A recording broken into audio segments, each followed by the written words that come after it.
আল্লাহর রাস্তায় দান করিলে আখিরাতে পাওয়া যায়। ভাই 10টা টাকা ভিক্ষা দেন না, আল্লাহ আন্নারে বেচতে দিব। তোরে ভিক্ষা দিলে আল্লাহ আরে বেচতে দিব কিলাই?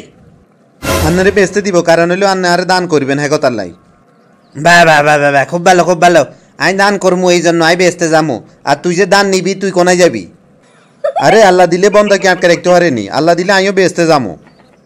তাইলে অনকে তোর আমি ভিক্ষা দিতেন না, কারণ তুইও বেচতে যাবি আমিও বেচতে যাবো। তুই বেচতে গেলেও আর কাছে ভিক্ষা চাবি না ভাই, আল্লাহ মনে তাইলে আরো দুজকে দিব।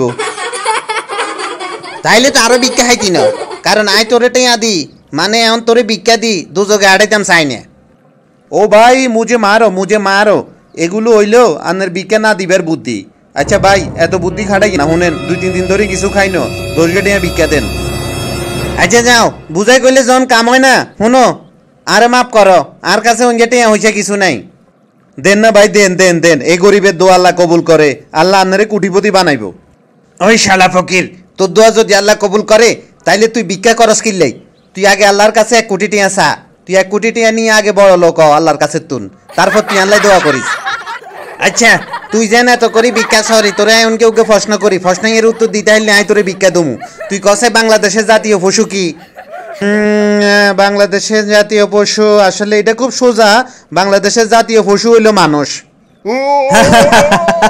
আলার আলা, বাংলাদেশের এবার মানুষের জাতীয় পশু বানাইছত, অবশ্য দেশে যে হারে জনসংখ্যা বাড়ের। তুই ঠিকই কইছত, তোর কথা কিছুটা হইলেও যুক্তি আছে। আচ্ছা ধর ভিক্ষা লই যা, তুই 10 টাকা না 20 টাকা ভিক্ষা লই যা। আর হন, কিছু করি খাইস, তুই অন ইয়াং, ওই বয়সে তুই ভিক্ষা সরি, ভবিষ্যতে তুই কিছু করি খাইতে ইতি ন।